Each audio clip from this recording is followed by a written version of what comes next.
warahmatullahi wabarakatuh.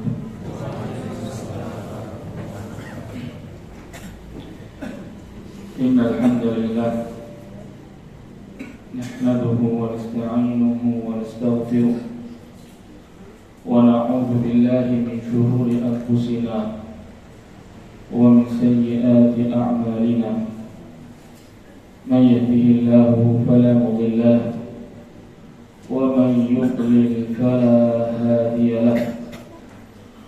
أشهد أن لا إله إلا الله وحده لا شريك له لا ربا سواه ولا معبود إلا إياه.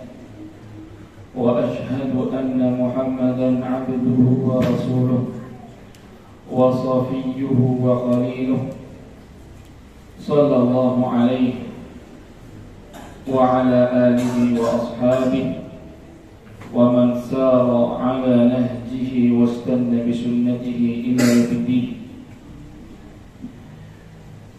فإن أصدق الحديث كتاب الله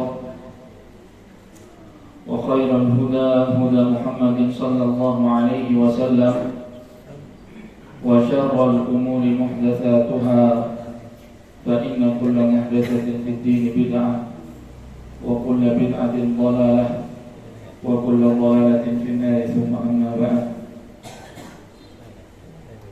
إخواني وأخواتي أعزني الله وإياكم جميعا. Alhamdulillah, segala puji bagi Allah Subhanahu wa Ta'ala yang telah memberikan kepada kita berbagai macam nikmat. Allah Subhanahu wa Ta'ala memberikan kepada kita nikmat iman, memberikan kepada kita nikmat Islam, memberikan kepada kita nikmat kesehatan serta kesempatan, sehingga kita masih bisa diizinkan oleh Allah Azza wa Jalla untuk berkumpul di tempat yang mulia ini. Salawat serta salam semoga tetap tercurah limpahkan kepada Rasulullah sallallahu alaihi wasallam, yang mana beliau telah berjihad dan mengerahkan seluruh hal yang beliau miliki demi tersebarnya agama ini, demi difahaminya agama ini sebagaimana yang diinginkan oleh Allah Subhanahu wa Ta'ala. Ikhwani wa akhwati a'azzani Allah wa iyyakum jami'an. Materi kita pada kesempatan kajian kali ini adalah apa materinya? Mempersiapkan bekal untuk kampung akhirat. Sebelum kita masuk kepada inti dari kajian kita harus tahu apa saja yang dipersiapkan oleh Allah Subhanahu wa Ta'ala di akhirat, sehingga kita harus mempersiapkan sedemikian rupa apa yang akan kita temui di sana nanti ketika masing-masing dari kita sudah berdiri di hadapan Allah Subhanahu wa Ta'ala untuk mempertanggungjawabkan setiap perbuatan yang kita lakukan selama di dunia ini. Apa saja yang ada di sana, setidaknya Allah Subhanahu wa Ta'ala di akhirat itu mempersiapkan dua tempat. Allah Azza wa Jalla mempersiapkan tempat bagi orang-orang yang bertakwa kepada Allah Subhanahu wa Ta'ala dengan surga, dan Allah Subhanahu wa Ta'ala mempersiapkan bagi orang-orang yang senantiasa melakukan kemaksiatan kepada Allah Subhanahu wa Ta'ala dengan neraka. Allah Subhanahu wa Ta'ala berfirman dalam surat Al-Hadid ayat 20, wa fil akhirati 'adzabun syadidun wa maghfiratun minallahi wa ridwan. Di hari akhirat itu ada dua hal, kata Allah Subhanahu wa Ta'ala. Yang pertama adalah adzabun syadid. Ada azab yang sangat pedih yang dipersiapkan oleh Allah Subhanahu wa taala bagi orang-orang yang terbiasa melakukan kemaksiatan. Terbiasa melanggar garis-garis Allah Subhanahu wa taala. Terbiasa melakukan pelanggaran-pelanggaran yang diharamkan oleh Allah Subhanahu wa taala. Sehingga orang-orang ini pantas untuk mendapatkan azab di hari akhirat. Adapun yang kedua, Allah Subhanahu wa taala mengatakan wa maghfiratun minallahi wa ridwan. Allah mempersiapkan ampunan, seluruh kesalahan kita diampuni oleh Allah Subhanahu wa taala. Seluruh kekeliruan kita bisa saja diampuni oleh Allah Subhanahu wa taala tanpa melewati mesin cuci, ya, tanpa melewati neraka terlebih dahulu. Ada orang-orang nanti yang dipersiapkan oleh Allah, ada orang-orang yang ditakdirkan oleh Allah Azza wa Jalla untuk langsung masuk ke dalam surganya. Apakah kemudian jika Allah Subhanahu wa taala memilih orang-orang untuk menjadi bahan bakaran neraka dan memilih orang-orang untuk menjadi penduduk surga, apakah Allah Azza wa Jalla zalim kepada orang-orang yang menjadi penduduk neraka? Tidak. Allah Subhanahu wa taala sudah mentakdirkan demikian, dan di antara hikmah Allah Subhanahu wa taala, Allah mempersiapkan dan menciptakan orang-orang yang melakukan kemaksiatan dan tidak mau bertobat kepada Allah. Masing-masing dari kita memiliki kesempatan yang sama di hadapan Allah Subhanahu wa taala. Masing-masing dari kita diberikan dua jalan oleh Allah Subhanahu wa taala. Apakah kita mau beriman ataukah kita mau kufur? Allah Azza wa Jalla mengatakan faman syaa'a falyu'min wa man syaa'a falyakfur. Yang ingin kufur silahkan kufur, yang ingin beriman silahkan beriman. Masing-masing sudah diatur oleh Allah Subhanahu wa taala dan masing-masing memiliki keinginan. Apakah dia mau masuk ke dalam keridhaan Allah Subhanahu wa taala, ataukah dia justru mau menikmati atau merasakan azab yang dipersiapkan oleh Allah Azza wa Jalla bagi orang-orang yang senantiasa dan senang melakukan dosa dan enggan untuk bertaubat kepada Allah Subhanahu wa taala.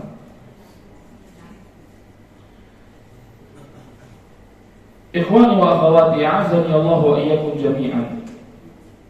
Allah Subhanahu wa taala ketika mempersiapkan nikmat dan mempersiapkan adab di akhirat, nikmat dan adab tersebut tidak akan pernah berhenti sedikit pun. Tidak ada kemudian satu waktu di situ Allah Subhanahu wa taala menghentikan adab sebentar. Ya, kalau dipermisalkan dengan kita perjalanan misalnya, kita sudah capek, ada rest area, berhenti dulu, tidur dulu sejam, 2 jam, baru lanjut lagi. Tidak ada. Nikmatnya terus-terusan, azabnya juga begitu, terus-terusan. Tidak ada Allah Subhanahu wa taala memberikan rehat kepada manusia-manusia yang sudah masuk surga ataupun masuk neraka.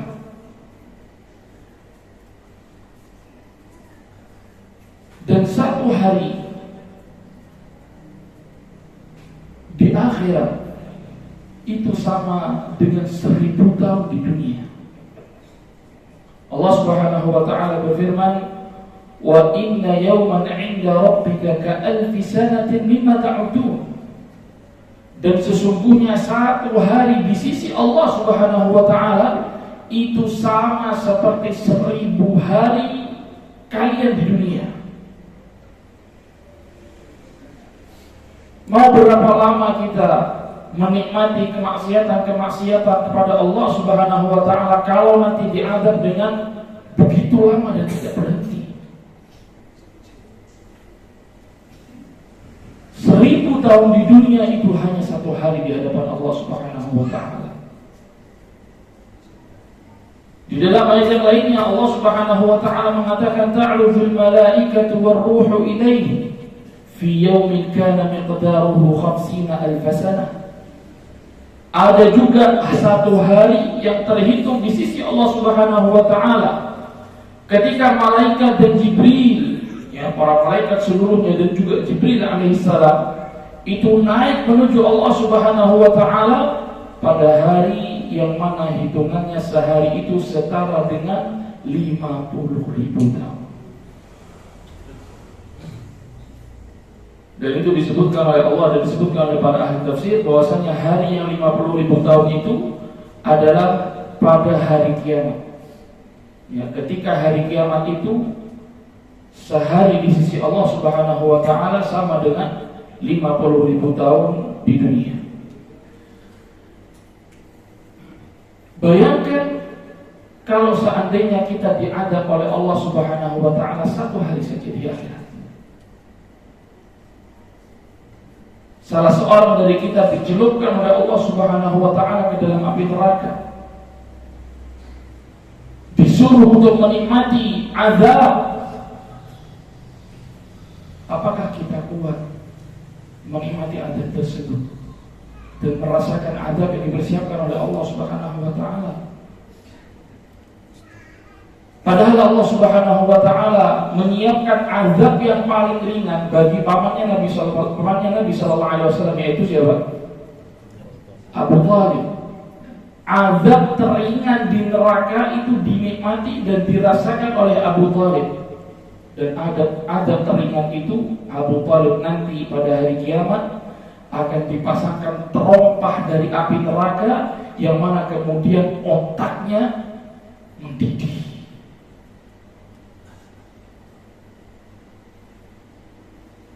Ini azab yang paling ringan. Bagaimana dengan azab-azabnya kaum munafikin, yang mana mereka disebutkan oleh Allah Subhanahu wa ta'ala fi darkil asfali minan nar. Dia itu berada di keraknya neraka, paling bawahnya neraka itu orang-orang munafikin. Orang-orang yang menunjukkan seakan-akan dia beriman kepada Allah Subhanahu wa ta'ala di depan manusia, akan tapi ketika dia sendirian, ketika dia bersama HP-nya, ketika dia bersama na'udzubillah dengan wanita berzina, dia berzina. Ketika dengan HP-nya dia menonton apa-apa yang tidak diizinkan oleh Allah Subhanahu wa ta'ala.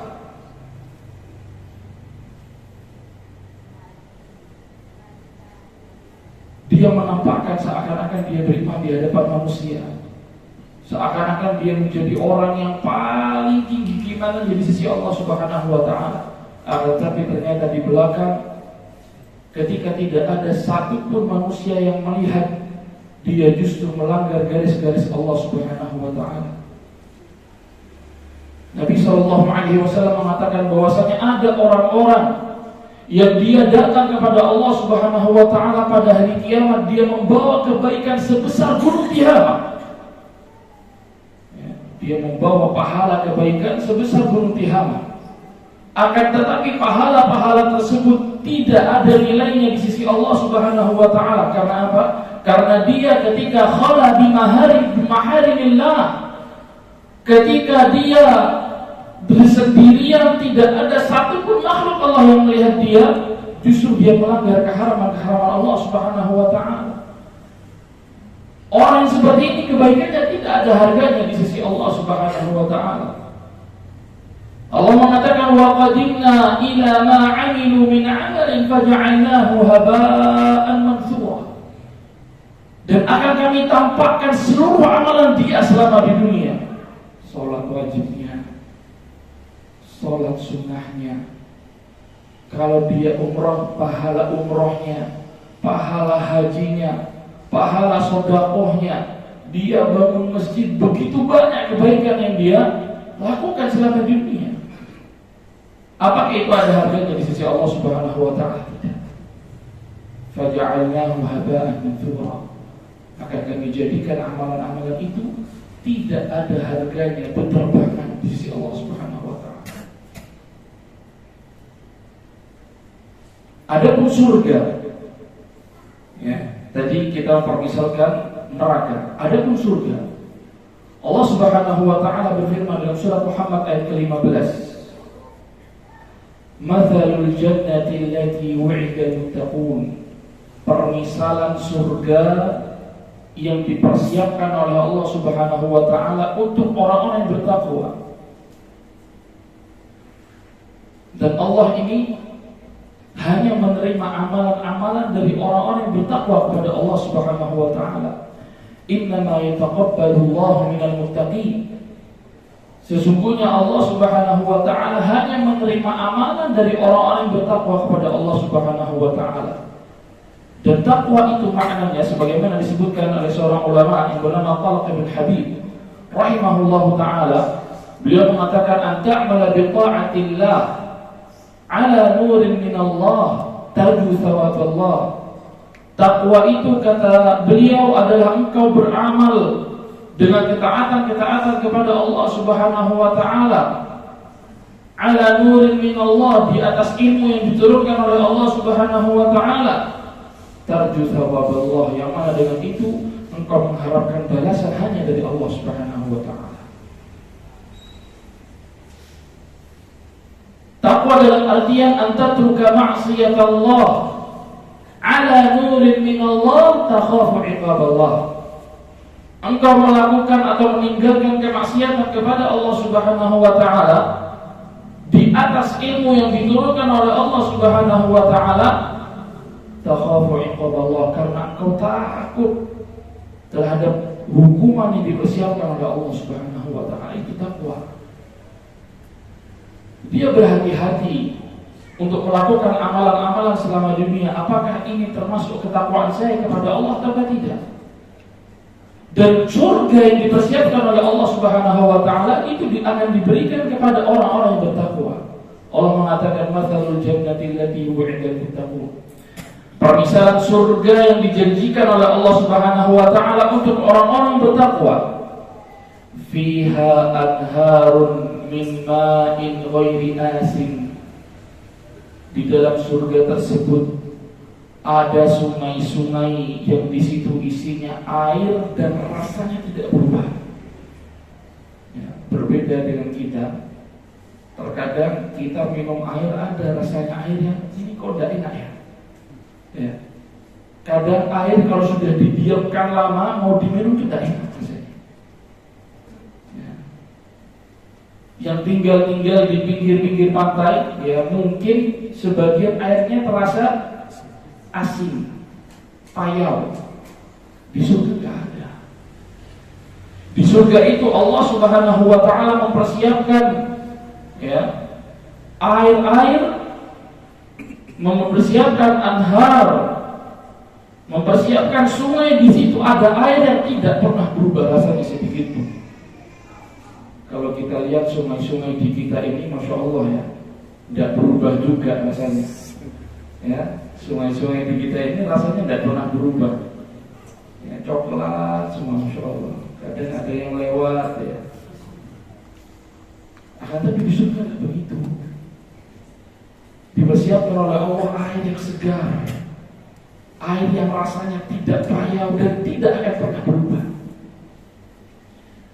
Wa anha wa lahum fiha, atau Allah Subhanahu wa taala berfirman, wa anharun min labanin lam yataghayyar ta'muhu. Begitu juga Allah Subhanahu wa taala mempersiapkan sungai-sungai dari susu. Ya, kita ini mau beli susu, kita mau minum susu aja sulit Pak. Harus beli dulu. Ya. Atau kita harus merah dulu, yang punya sapi atau punya kambing harus merah dulu beli susu kalau pengen minum susu. Ini baru mau minum, apalagi kita mandi. Ya, kita mau mandi susu, kebayang dan mahal. Perlu masuk ke tempat yang mewah dulu mau mandi susu. Ya, terkadang dilakukan sama orang-orang yang mau nikah mandi susu katanya. Ya, sebelum nikah mandi susu dulu, dipoles dulu. Nanti nanti pada hari kiamat tidak perlu kita sulit-sulit. Sudah dipersiapkan oleh Allah Subhanahu wa taala sungai-sungai yang itu ada dari susu semuanya. Kita mau ambil pakai timba, ya, kita mau ambil pakai canteng, terserah. Seberapa banyak kita inginkan, silahkan. Dan itu dipersiapkan oleh Allah Subhanahu wa taala bagi orang-orang yang bertakwa. Orang-orang yang senantiasa melakukan ketaatan-ketaatan kepada Allah Subhanahu wa taala. Wa anharun min khamrin ladzatin lisyaribin. Begitu juga nanti akan dipersiapkan oleh Allah Subhanahu wa taala sungai-sungai dari khamar. Ya, sungai dari khamar, yang mana khamar ini ladzatin lisyaribin, dia itu enak diminum. Ya. Enak dia diminum. Ladzid. Tidak seperti khamar di dunia. Khamar di akhirat memang dipersiapkan oleh Allah Subhanahu wa taala sebagai balasan bagi hamba-hambanya yang mau meninggalkan khamar di dunia. Ya, dipersiapkan sungai khamar oleh Allah Subhanahu wa taala. Wa anharun min 'asalin musaffa. Begitu juga Allah Subhanahu wa taala mempersiapkan sungai dari madu yang sudah bersih dari kotorannya. Ya, kita di sini minum madu sebulan berapa kali, Pak? Hah? Tak pernah. Ya, mahal ya madu ya. Ya, madu Indonesia saja yang murni mungkin harganya 300-400 ribu 1 kilonya. Kalau dari luar negeri 1 kilonya bisa 1-2 juta. Ini harga madu. Allah Subhanahu wa taala mempersiapkan bagi orang-orang yang bertakwa sungai dari madu.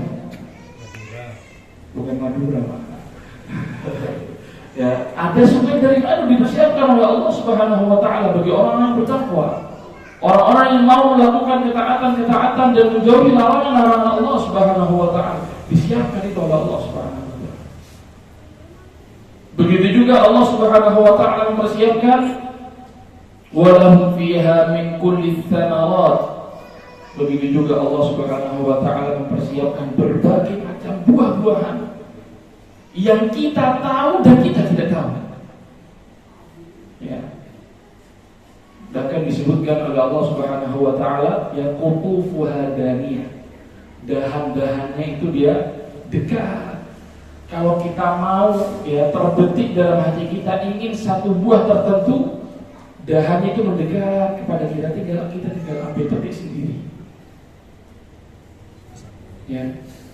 Kalau kita misalnya pergi ke kebun apel dan kita metik sendiri apel, atau ada apel yang sudah disiapkan di meja, lebih nikmat yang mana? Yang metik sendiri atau yang sudah di meja? Yang metik sendiri lebih seger.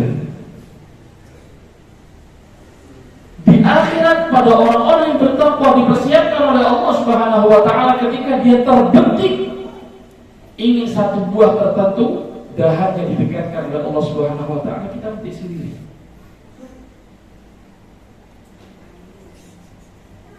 Kita tanyakan kepada orang-orang yang kaya-kaya, ya, yang katanya fulusnya, uangnya sudah tidak berseri. Dia mungkin bisa mendatangkan berbagai macam buah ke hadapannya dia. Akan tetapi apakah dia metik sendiri ataukah tidak? Tidak. Oh, saya bisa metik sendiri saat saya tanam kurma dan tumbuh hari ini, Pak. Ya, gimana mau metik kurma sendiri? Pesan dulu dari Saudi, nanti 2-3 bulan datang baru dia bisa makan kurma. Mungkin beberapa buah-buahan dia bisa metik sendiri, akan tetapi apakah dia duduk dahannya datang? Enggak, dia datang ke sana. Datang ke pohonnya, cari dulu mana yang matang, ya, atau cari mana yang sudah dimakan codot. Nah, ini pasti manis ini. Ya. Akan tetapi di akhirat tidak seperti itu. Apa yang kita inginkan, dahannya datang, kita metik sendiri. Kemudian wa maghfiratun min rabbihim kaman huwa khalidun fin nari wa suqu ma'an hamiman faqatta'a am'a'ahum. Kata Allah Subhanahu wa taala, Allah Subhanahu wa taala juga mempersiapkan ampunan dari Allah, ampunan dari Rabb mereka. Apakah sama kondisi orang-orang yang bertakwa ini dengan orang-orang yang kekal di dalam neraka dan diberikan minuman dengan air yang mendidih sehingga ususnya terpotok-potok? Ya, tentunya tidak sama. Kondisi orang yang bertakwa berada di dalam surga dan kondisi orang yang tidak bertakwa dia berada di dalam neraka Allah Subhanahu wa ta'ala. Ikhwani wa akhwati, a'azzani Allah wa iyyakum jami'an. Apa yang perlu kita persiapkan agar kita bisa meraih surga Allah, agar kita bisa mendapatkan kenikmatan-kenikmatan yang disebutkan oleh Allah Subhanahu wa ta'ala tadi dalam surat Muhammad? Yang pertama yang harus kita persiapkan agar kita mendapatkan janji kebaikan dari Allah Subhanahu wa ta'ala adalah kita selalu memerangi hawa nafsu kita. Karena Allah Subhanahu wa ta'ala dengan hikmahnya menciptakan kita dalam kondisi hawa nafsu kita itu condong kepada hal-hal yang sifatnya keburukan, agar masing-masing dari kita berusaha untuk memerangi hawa nafsu tersebut sehingga kita mendapatkan apa yang dijanjikan oleh Allah Subhanahu wa ta'ala di surga. Karena ketika seseorang diciptakan begitu saja oleh Allah Subhanahu wa ta'ala, ya, tanpa diberikan ujian-ujian, tanpa diberikan tantangan-tantangan, apa bedanya dengan orang-orang kafir? Ya. Kalau kita tidak diberikan tantangan oleh Allah Subhanahu wa ta'ala, bagaimana kita akan masuk ke dalam surganya Allah Subhanahu wa ta'ala? Apa ujiannya? Kalau kita sekolah, bagaimana caranya kita lulus? Ujian dulu. Nilainya masuk kategori baru lulus. Kalau di dunia kita ingin mendapati atau kita ingin naik kepada satu tingkat yang lebih tinggi, harus melewati ujian. Bagaimana dengan akhirat? Jika kita ingin mendapatkan kenikmatan yang dijanjikan oleh Allah Subhanahu wa ta'ala, tentunya kita harus melewati aral rentang ini. Harus berusaha melewati ujian yang diberikan oleh Allah Subhanahu wa ta'ala. Dan yang pertama adalah kita harus memerangi hawa nafsu kita. Kita berperang dengan diri kita terlebih dahulu. Makanya Allah Azza wa Jalla berfirman, innan nafsa la'ammaratun bisu'. Sesungguhnya jiwa itu akan memerintahkan kepada perkara yang buruk-buruk. Sebagai ujian bagi kaum muslimin, sebagai ujian bagi manusia. Apakah dia kuat untuk menahan hawa nafsunya ataukah tidak? Kalau dia kuat menahan hawa nafsunya sehingga dia memalingkan untuk melakukan ketaatan kepada Allah Subhanahu wa ta'ala, maka orang seperti ini yang pantas untuk mendapatkan surga dari Allah Subhanahu wa ta'ala. Ya. Ketika Allah Subhanahu wa ta'ala menciptakan surga dan neraka, Allah kemudian memanggil Jibril alaihissalam. Kemudian diperintahkan oleh Allah Subhanahu wa ta'ala agar Jibril ini melihat kondisi surga dan melihat kondisi neraka. Setelah Jibril alaihissalam melihat kondisi surga dan neraka, dia kembali lagi kepada Allah Subhanahu wa ta'ala. Dia mengatakan, ya Allah, tidak ada satupun dari hambamu yang mendengar tentang surga kecuali dia akan memasukinya. Dan tidak ada satupun dari hambamu yang mendengar tentang neraka kecuali dia berusaha untuk menjauhi neraka tersebut. Kemudian Allah Subhanahu wa ta'ala menciptakan atau meliputi surga dan neraka. Ya, surga itu diliputi dengan perkara-perkara yang dibenci oleh hawa nafsu, dan neraka itu diliputi oleh Allah Subhanahu wa ta'ala dengan perkara-perkara yang dicintai oleh hawa nafsu. Kemudian diberitakan lagi Jibril alaihissalam, coba kamu lihat lagi surga dan neraka. Setelah melihat kondisi surga dan neraka, ya sebagaimana Nabi SAW mengatakan, huffatil jannatu bil makarih wa huffatin naru bis syahawat. Surga itu diliputi dengan perkara-perkara yang membuat jiwa ini sulit, dibenci oleh masing-masing dari kita, berat untuk melakukannya. Ya, lagi tidur enak-enak, tiba-tiba azan sholat subuh, apalagi kamarnya ber-AC, selimutan, ada azan subuh, berat untuk bangun. Ya, berat kita untuk keluar dari kamar kita menuju kamar mandi, berwudu dan seterusnya, berat. Ya, kalau kita di sini nggak ada musim dingin, nggak ada musim panas, Pak. Ya, nggak ada musim dingin, nggak ada musim panas. Kalau di negara-negara yang di sana ada musim dingin dan dinginnya sedang tinggi-tingginya, itu kita mau keluar kamar berat, sangat berat, luar biasa. Kita keluar kamar dihadapkan dengan angin yang itu membuat menggigil seluruh badan kita. Begitu juga kalau sedang musim panas, kita keluar dari kamar panas luar biasa. Di situ kita dihadapkan oleh Allah Subhanahu wa taala kepada dua jalan. Apakah kita mau menerima dan menjawab panggilan Allah Subhanahu wa taala atau tidak? Huffatil jannatu bil makarih wa huffatin naru bis syahawat. Surga itu diliputi dengan perkara-perkara yang dibenci oleh jiwa kita. Akan tetapi neraka diliputi dengan perkara-perkara yang dicintai oleh jiwa kita. Ketika surga dan neraka tadi sudah diberikan, ya sudah diberikan itu sama Allah, neraka sudah diberikan dengan kesenangan-kesenangannya, surga sudah diberikan dengan ya hal-hal yang dibenci oleh masing-masing dari jiwa kita. Kemudian Allah menyuruh Jibril untuk lihat lagi, coba lihat lagi sudah. Setelah Jibril lihat lagi, akhirnya dia kembali kepada Allah Subhanahu wa taala. Dia mengatakan, "Ya Allah, aku takut hamba-Mu tidak akan ada yang bisa untuk masuk surga, dan aku takut hamba-Mu ini justru terjerumus ke dalam neraka."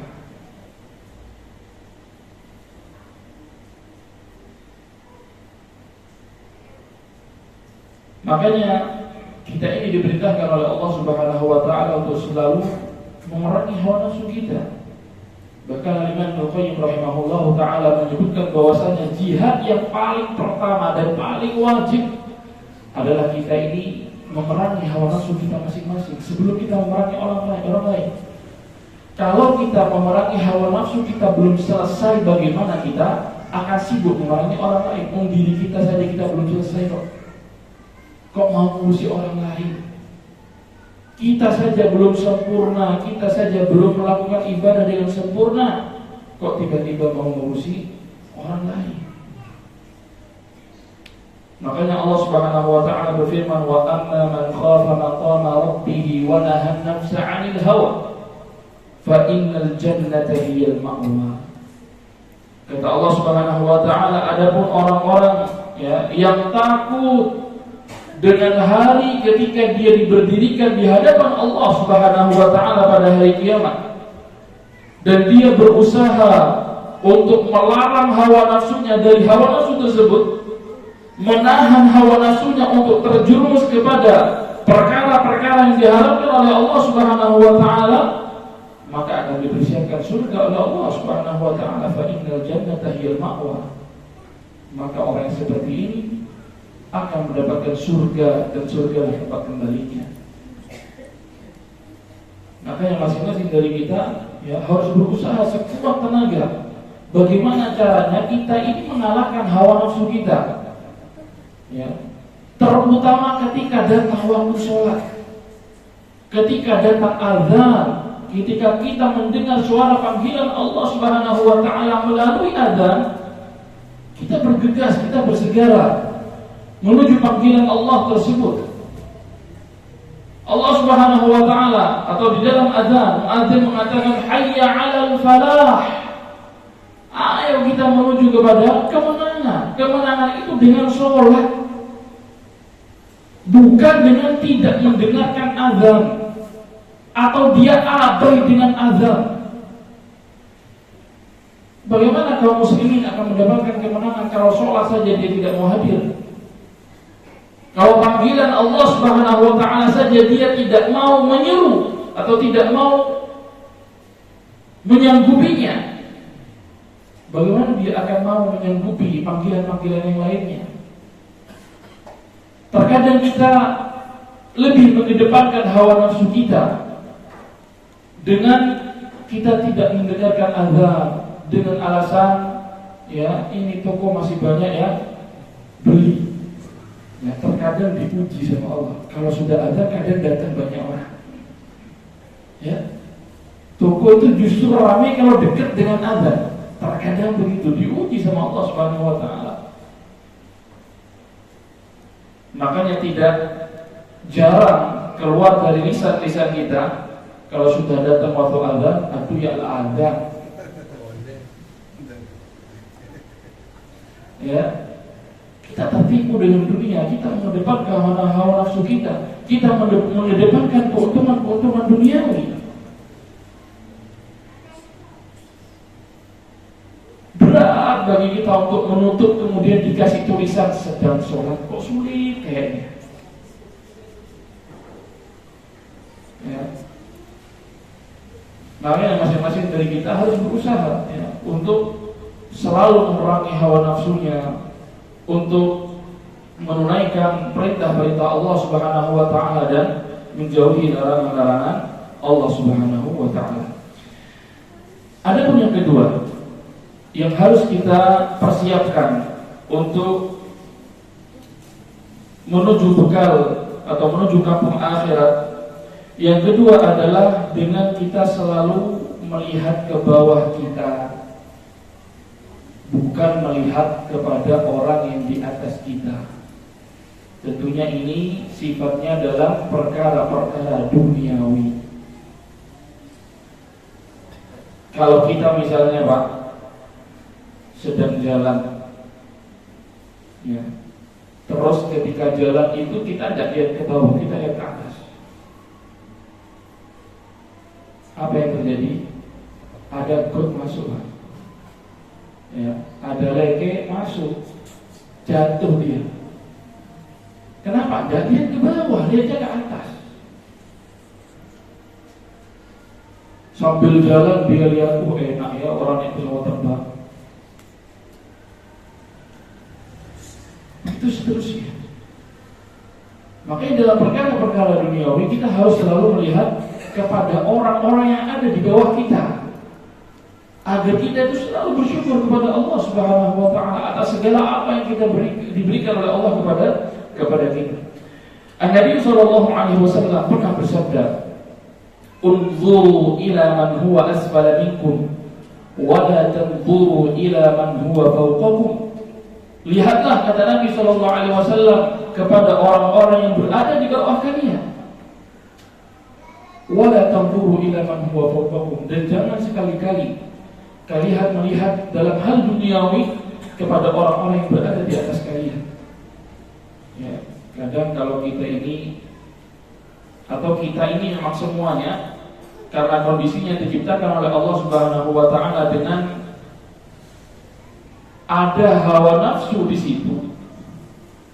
Terkadang kita kalau sudah memiliki satu harta, dia sudah punya rumah misalnya, dia melihat kepada tetangganya, kok rumah tetangga saya lebih bagus ya. Dia punya rumah ukuran 100 meter sudah cukup untuk keluarganya. Di depannya dia punya rumah 1000 meter. Dia melihat kepada rumah 1000 meter sampai dia akhirnya, ini rumah 1000 meter asik ini. Rumah saya cuma 100 meter, sempit, begini. Akhirnya muncul itu semua. Setan masuk.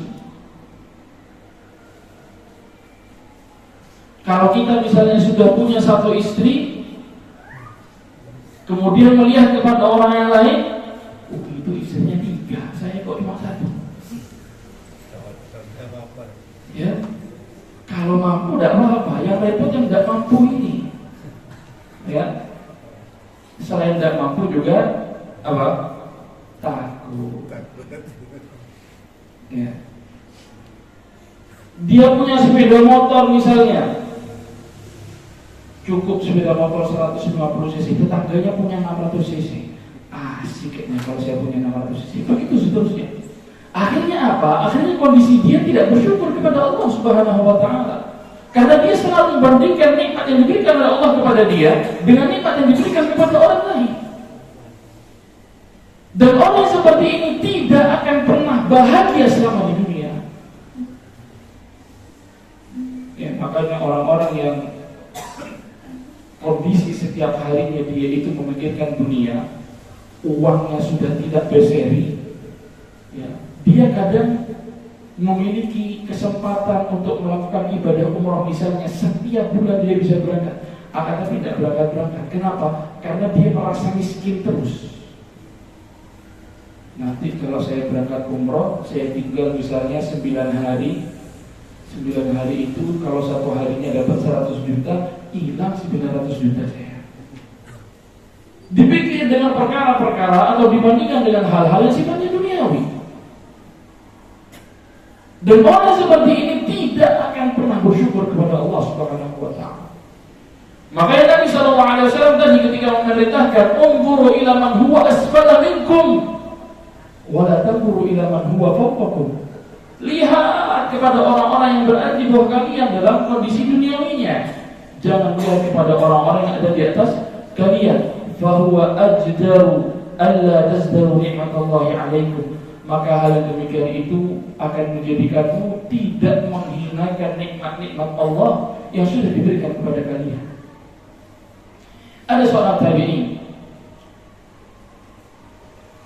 Beliau ini adalah orang yang sangat kaya. Dan beliau ini juga sering berkumpul dengan orang-orang kaya. Sehingga beliau akhirnya mengatakan, ya, setelah aku berkumpul dengan orang kaya, aku melihat bahwa hidupku semakin melarat. Ya, terkadang seorang, ya, meskipun dia sudah kaya, dia kumpul dengan komunitasnya, ya, dia bawa satu bawaan apa? Ya. Ternyata yang lainnya datang bawa mobil yang lebih mahal dari apa? Kok bisa datang bawa lebih mahal dari punya anak? Ya, begitu seterusnya. Terkadang pakai jam, ya, dia pakai jam harga 5 juta. Ternyata datang temannya pakai jam 100 juta. Akhirnya apa? Akhirnya dia merasa miskin terus. Kok fulan lebih tinggi ya? Kok fulan jamnya lebih mahal ya? Kok fulan begini ya? Terus itu yang berputar di pikirannya. Aku mendapati ketika aku sudah berkumpul dengan orang-orang kaya, hidupku semakin melarat. Akhirnya beliau tinggalkan komunitasnya dan beliau berkumpul dengan orang-orang yang miskin, yang kondisi keduniaannya di bawah beliau. Setelah itu, ketika berkumpul dengan orang-orang miskin, aku pun merasa hidupku nikmat. Ya, kata beliau. Ya, terkadang kita kalau punya uang 100.000, kemudian kita lihat saudara kita butuh makan dan dia tidak punya uang sedikit pun. Ya. Ketika kita melihat kondisi saudara kita tersebut, terkadang kita akan bersyukur, ya Allah, alhamdulillah saya punya uang 100.000. Ini teman saya tidak punya uang buat makan yang mungkin hanya 10.000. Akhirnya kita mau bersedekah kepada dia, kasihkan saudara ini 50.000 buat ini. Oke, buat makan. Selain kita bersyukur kepada Allah, kita juga mendapatkan pahala.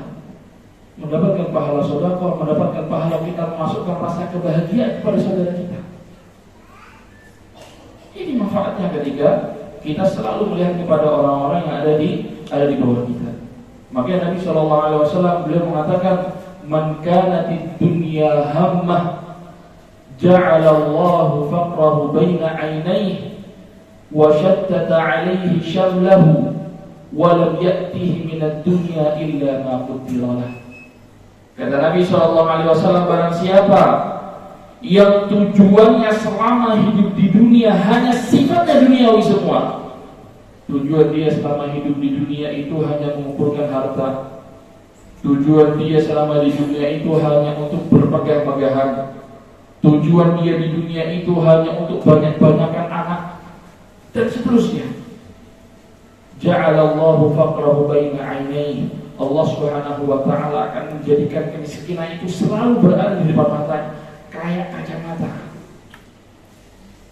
Dia melihat kondisi dia miskin, sehingga dia seakan-akan tidak punya waktu untuk beribadah kepada Allah Subhanahu wa taala. Kenapa alasannya? Tidak punya waktu. Ya. Kalau kita lihat, karena pernah tinggal di Jakarta 1,5 tahun. Di Jakarta itu, kalau kita keluar mau sholat subuh, ya sebelum sholat subuh itu lampu merah itu sudah antri 1 kilo. Antri, mobil itu antri semua. Kita mau sholat. Setelah sholat kondisinya tidak berubah, tetap panjang, bahkan tambah panjang. Kemana mereka sholatnya? Kenapa mereka lebih mementingkan agar dia tidak terlambat menuju kantornya, akan tapi dia terlambat menerima panggilan Allah Subhanahu wa taala? Dia abai terhadap panggilan Allah, dia lebih takut gajinya dipotong daripada dia masuk kepada nerakanya Allah Subhanahu wa taala. Dijadikan kacamata oleh Allah di depan matanya. Ja'alallahu faqrahu baina 'ainaihi wa syaddata 'alaihi sadrah. Urusannya dicerai-beraikan oleh Allah Subhanahu wa taala, wa lam ya'tihi minad dunya illa ma qudira. Dan rezeki perkara duniawi yang dia dapatkan sesuai dengan apa yang ditakdirkan oleh Allah Subhanahu wa taala. Mau kita potong-pating siang malam, rezeki kita sudah diatur oleh Allah Subhanahu wa taala. Kalau sehari dapat 100.000 ya 100.000. Mau keluar sebelum subuh, baliknya hampir subuh, rezeki kita 100.000 ya 100.000. Meskipun kalau misalnya enggak usah saya dapat 1 juta, iya pasti 900-nya ada apa-apa nanti. Entah mobilnya rusak, anaknya sakit, begitu seterusnya. Ya, makanya ini harus kita perhatikan bersama-sama. Ya, ini 2 poin. Ya, yang pertama adalah memerangi hawa nafsu, dan yang kedua adalah kita harus selalu melihat kepada orang-orang yang berada di bawah kita dalam perkara-perkara yang sifatnya duniawi. Ya, ini 2 bekal penting yang harus kita selalu kantongi agar kita mendapatkan maghfirah dan ampunan dari Allah Subhanahu wa taala. Kita istirahat dulu, kita sholat dulu, nanti kita lanjutkan sedikit setelah salat insyaallah. Subhanakallahumma wa bihamdika, asyhadu an la ilaha illa anta, astaghfiruka wa atubu ilaik. Wassalamualaikum warahmatullahi wabarakatuh.